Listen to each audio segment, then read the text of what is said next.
Hello अस्सलाम वालेकुम। क्या हाल चाल है चाचे वाले हो? तगड़े हो? ठीक ठाक हो? अच्छा यार, मैं आपका अपना दोस्त, आपका अपना अज़हर इकबाल आज एक बहुत ही उम्दा वीडियो के साथ हाज़िर हुआ हूँ। काफ़ी दिनों के बाद, काफ़ी दिनों के गैप के बाद ये न्यू वीडियो मैंने लॉन्च की है रिसर्च करने के बाद। और जो लोग इस चैनल पे अभी न्यू हैं, जिन लोगों ने अभी ये न्यू इधर आए हैं, वो उनसे गुजारिश है कि आप लोग मेरे चैनल को सब्सक्राइब कर लें और अपने दोस्तों के साथ शेयर करें, क्योंकि इसमें बड़ी ही आपके लिए इन्फॉर्मेटिव वीडियोस और बड़ी ही इंफॉर्मेशन आपके लिए होती है, जिसका आपको बहुत ही फ़ायदा होता है और आपके दोस्त भी उससे फ़ायदा उठा सकते हैं। क्योंकि मैं बिल्कुल सीधी और एक स्ट्रेट फारवर्ड बात करता हूँ, ये घुमा फिरा के बात करने की मुझे आदत नहीं, और मैं बिल्कुल सीधी सीधी इन्फॉर्मेशन आपको देता हूँ। जी, तो बात करते हैं आज यूरोप के एक ऐसे मुल्क के हवाले से जो कि जिसकी वीज़ा पॉलिसी बहुत ही ज़्यादा नरम है और बहुत ज़्यादा वीज़े इसके अप्रूव हो रहे हैं। जी बिल्कुल, आज बात करेंगे पुर्तगाल के हवाले से। पुर्तगाल, जैसे आप लोग जानते हैं कि यूरोप का एक बहुत ही अच्छा सा मुल्क है। यूरोप के हवाले से और पुर्तगाल के हवाले से बात करते हैं तो पुर्तगाल में देखा जाए तो शरह अमवात बहुत ज़्यादा हैं, जबकि शरह पैदाइश के हवाले से शरह पैदाइश निस्बतन शरह अमवात बहुत ही कम है। यहाँ की शरह पैदाइश बहुत कम है, इसलिए और यहाँ के जो ज़्यादातर बशिंदे हैं, यहाँ के जो ज़्यादातर मकामी अफराद हैं, वो यहाँ से हिजरत करके ज़्यादातर ब्राज़ील और लैटिन अमेरिका चले जाते हैं और वहाँ जाके बस जाते हैं। और यहाँ शरह अफरादी क़ुव्वत बहुत ही कम है, जिसकी वजह से ये पुर्तगाल की वीज़ा की रेशो और वीज़ा का प्रोसीजर जो इसका है वो बहुत ही कम है। जैसा कि आप जानते हैं कि फ़ुटबॉल के बड़े ही मायानाज़ और अजीम प्लेयर रोनाल्डो का ताल्लुक भी इधर पुर्तगाल से ही था। पुर्तगाल में है रोनाल्डो, और इसका जो दारुल हुकूमत है, इसका जो ये सिटी है वो लिस्बन है पुर्तगाल का। और यहाँ एक बहुत ही बड़ी और मशहूर यूनिवर्सिटी पोर्टो, जिसका ताल्लुक यूरोप की बड़ी बड़ी यूनिवर्सिटीज़ में किया जाता है और यूरोप की बड़ी बड़ी यूनिवर्सिटीज़ का इसका शुमार होता है। और बड़े लायक और बड़े ही इंफॉर्मेटिव और बड़े ही अच्छे स्टूडेंट्स इस यूनिवर्सिटी से टॉप करके पूरी दुनिया में अपनी खिदमत सर अंजाम दे रहे हैं। और अब बात करते हैं जी ये पुर्तगाल के वीज़ा पॉलिसीज़ के बारे में। जैसा कि मैंने आपको पहले बताया है कि यहाँ अफरादी क़ुव्वत बहुत ही कम है, क्योंकि यूँ ही यहाँ के लोग जो ज़्यादातर हैं वो यहाँ से हिजरत करके लैटिन अमेरिका चले जाते हैं या फिर ब्राज़ील हिजरत कर जाते हैं। इसलिए यहाँ की जो अफरादी क़ुव्वत है काम के लिए, ये आगे पीछे हर जगह काम के लिए बहुत ही कम है। और जहाँ हर वक्त पुर्तगाल में, फिर आपको मैं बताता चलूँ कि पुर्तगाल में हर वक्त अफरादी क़ुव्वत की ज़रूरत रहती है। और आपने पिछले कुछ सालों, पिछले कुछ महीनों में देखा होगा कि पुर्तगाल की जो वीज़ा पॉलिसी है वो बहुत ही नरम कर दी गई है और बहुत ज़्यादा लोग पुर्तगाल जाना चाहते हैं और बहुत ज़्यादा लोग यहाँ आ रहे हैं। लेकिन कुछ लोगों के पास इन्फॉर्मेशन नहीं है और कुछ लोग जानबूझ के इन्फॉर्मेशन देना नहीं चाहते। तो मैं आपको आज ये वीज़ा पॉलिसीज़ के हवाले से भी पूरी इन्फॉर्मेशन दूंगा कि पुर्तगाल आप कैसे जा सकते हैं, क्या तरीक़ाकार है और कैसे आप लोग ट्रैवल कर सकते हैं, क्योंकि मेरा तो काम ही यही है। जी, तो बात करेंगे कि पुर्तगाल वीज़ा पॉलिसीज़ के हवाले से आप लोग पुर्तगाल कैसे जा सकते हैं और इसकी वीज़ा कैटेगरीज़ कौन सी हैं। पुर्तगाल आप पहले नंबर पे तो स्टडी वीज़ा अप्लाई कर सकते हैं, उसके बाद आप वर्क परमिट अप्लाई कर सकते हैं, उसके बाद आप विज़िट वीज़ा अप्लाई कर सकते हैं, और इसके अलावा D2 और D7 वीज़ा पॉलिसीज़ हैं जिनके ज़रिए आप पुर्तगाल जा सकते हैं। लेकिन जब से सबसे जो आसान पॉलिसी है पुर्तगाल जाने की वो स्टूडेंट वीज़ा है। और स्टूडेंट वीज़ा तो ये समझ लें कि आपको भी ये प्लेट में रख के देते हैं। अगर आप बैचलर हैं या आपने मास्टर्स किया हुआ है तो आप फिर ख़ुद भी अप्लाई कर सकते हैं, और इसका कोई ज़्यादा ये कोई लंबा चौड़ा प्रोसीजर भी नहीं है। ये अगर आपने बैचलर किया हुआ है, अगर आपने मास्टर्स किया हुआ है, तो ये आप लोग खुद भी अप्लाई कर सकते हैं और आप इजीली इसको अप्लाई करके और जा सकते हैं पुर्तगाल।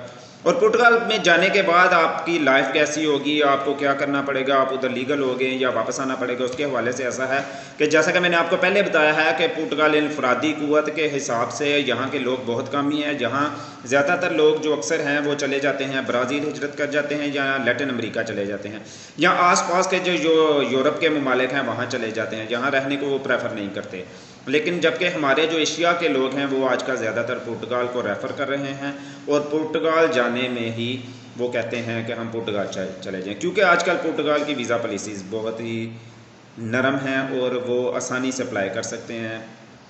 तो अगर आप लोग भी पुर्तगाल जाना चाहते हैं, पुर्तगाल में रहना चाहते हैं, तो उसके हवाले से एक तो आप लोग स्टडी वीज़ा अप्लाई कर सकते हैं। स्टडी वीज़ा तो आपको वो ऐसे है कि जैसे प्लेट में रख के दे रहे हैं। यहाँ यूनिवर्सिटीज़ बहुत अच्छी हैं और अदर ऑल यूरोप के हवाले से इनकी यूनिवर्सिटीज़ की फ़ीसेस बहुत कम हैं। वो बहुत ही आसानी से आपको वीज़ा दे देते हैं, आपका एडमिशन बहुत ही आसानी से हो जाता है। वीज़ा इनकी फ़ीसें बहुत कम हैं और ये एक तरह से आपको प्लेट में रख के स्टडी वीज़ा दे देते हैं। और फॉर एग्ज़ाम्पल अगर आप स्टडी वीज़ा ले लेते हैं तो स्टडी के करने के बाद आप लोग यहाँ पे आके करना क्या पड़ता है। अगर आपकी स्टडी नहीं है, बैचलर या मास्टर आपके नहीं है, आप अनपढ़ हैं, आप अगर विज़िट वीज़ा पे आने चाहते हैं तो उसके लिए भी कोई लंबी चौड़ी तगदो करने की ज़रूरत नहीं है।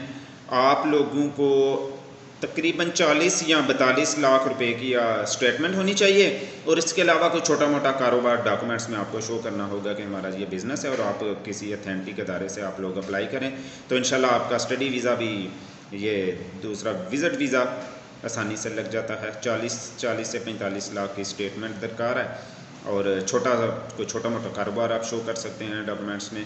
इसके अलावा अगर आप स्टडी वीज़ा पे आना चाहते हैं तो यहाँ के आप लीगल कैसे होंगे, या विज़िट वीज़ा पे आते हैं तो यहाँ के काम आप कैसे करेंगे। अगर आप लोग किसी भी तरीके से लीगल या अनलीगल तौर पे आप लोग पुर्तगाल में एंटर हो जाते हैं तो पुर्तगाल की पॉलिसी ये है कि वो आपको निकालेंगे नहीं। फॉर एग्ज़ाम्पल अगर आप पुर्तगाल में एंटर हो गए और अगर आपने कोई कामकाज आपको मिल गया है और आप किसी भी स्टोर, किसी भी अदारे में या किसी भी वेयर हाउस, किसी भी डिपार्टमेंट में अगर आप जॉब कर रहे हैं, अगर आप लोग 1 साल जॉब करते हैं उधर, 1 साल के बाद आपको अप्लाई करना होता है इनके कुछ इदारे उसमें और आपकी जो सैलरी स्लिप होती हैं वो आपको शो करनी होती हैं और वो आपको 2 साल का एक कार्ड बना के दे देते हैं। 2 साल का जब आपको कार्ड मिल जाता है तो आप लीगल तौर पे यहाँ रहने के काबिल हो जाते हैं और आपको अथॉरिटी दे दी जाती है कि आप पुर्तगाल में रह के कोई काम, कोई काज कर सकते हैं। और जैसे ही वो आपको 1 साल का कार्ड देंगे या 2 साल का आपको कार्ड देंगे, वो आप लीगल तौर पे काम करेंगे। जैसे वो आपका 1 या 2 साल मुकम्मल हो जाएगा उसके बाद फिर से आप उसी इदारे से रुजू करेंगे, उसी इदारे में जाएंगे, उसी डिपार्टमेंट में जाके आप इन्फॉर्म करेंगे जी ये हमारा कार्ड है, ये हमारा टाइम एक्सपायर हो गया, तो वो दोबारा से आपको 3 साल का कार्ड देंगे। जब आपके 4 या 5 साल मुकम्मल हो जाएंगे तो उसके बाद आपको वो डॉक्यूमेंट्स दे देंगे। और ये भी एज़ पॉसिबल है कि आपको वो 2 साल के बाद आपको वो डॉक्यूमेंट्स दे दें। और इसके अलावा जो लोग यहाँ पे विज़िट वीज़ा के तौर पे आते हैं उनका भी यही क्राइटेरिया है, विज़िट वीज़ा पे आएँ। अगर आप वापस नहीं जाना चाह रहे, यहाँ पे कामकाज करें, कोई सैलरी स्लिप, लेकिन जब आप लोग जहाँ आते हैं तो आपको उनका एक डिपार्टमेंट है, वहाँ आपको जाके अपना सारा बायोडाटा उधर देना होता है, अपना रिकॉर्ड में उनके शामिल करना होता है, अपने डॉक्यूमेंट्स, अपना पासपोर्ट, अपना ID कार्ड, जो भी लीगल डॉक्यूमेंट्स वहाँ के रिक्वायरमेंट हैं वो आपको वहाँ जाके सबमिट करवानी होती हैं। और इतना कोई फिर लंबा चौड़ा इशू नहीं होता, कोई लंबा चौड़ा काम नहीं होता, तो आप आसानी के साथ वहाँ लीगल तौर पे रह सकते हैं और आपके बहुत ही जल्द कागजात, डॉक्यूमेंट्स बन जाते हैं। इसके अलावा जो लोग यहाँ पेंशनर हैं या गवर्नमेंट जॉब्स कर रहे हैं वो लोग भी पुर्तगाल शिफ्ट हो सकते हैं, वो लोग भी जा सकते हैं।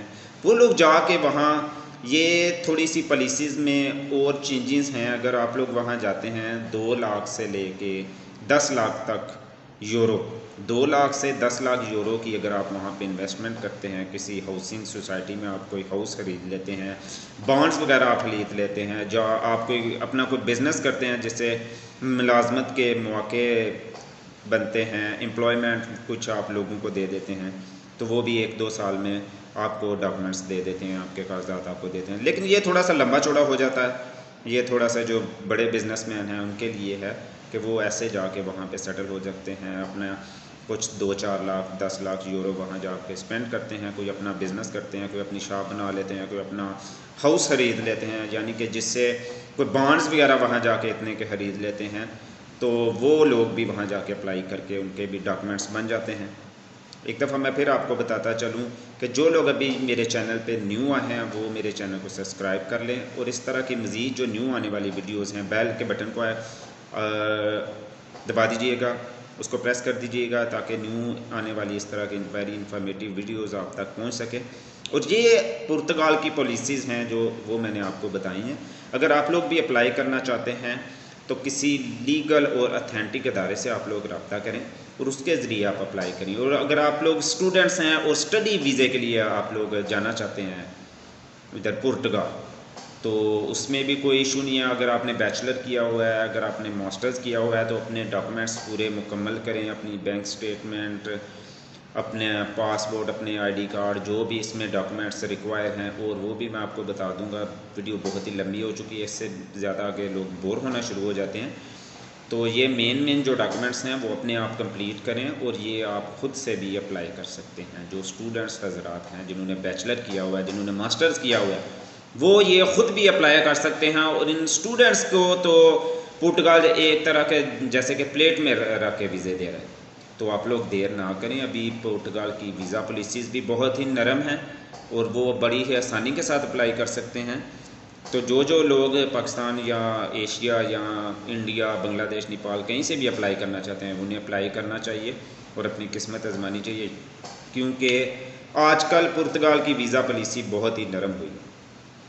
ये इन्फॉर्मेशन थी जी पुर्तगाल के हवाले से। अगर आपको इसमें कोई सवाल है, अगर आप लोग मज़ीद कोई डिटेल जानना चाहते हैं, अगर इस अभी इसकी थोड़ी बहुत डिटेल्स हैं, लेकिन वो मैं इंशाल्लाह आपके साथ नेक्स्ट वीडियो में शेयर करूँगा, क्योंकि वीडियो काफ़ी लंबी हो गई है। और इंशाल्लाह जो इस वीडियो का अगला पार्ट होगा उसमें मैं आपको मज़ीद इसके बारे में मज़ीद इन्फॉर्मेशन दूंगा, और किसी और कंट्री के बारे में भी आपको मज़ीद बताऊंगा कि वहाँ का आप कैसे अप्लाई कर सकते हैं, क्या उसकी सिचुएशंस होती हैं, क्या डॉक्यूमेंट्स रिक्वायर होते हैं।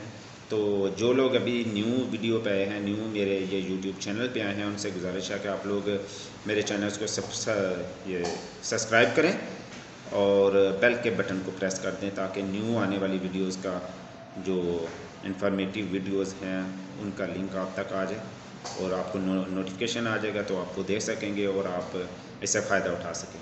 इसी के साथ अज़हर इकबाल को दीजिए इजाज़त। अल्लाह हाफ़िज़।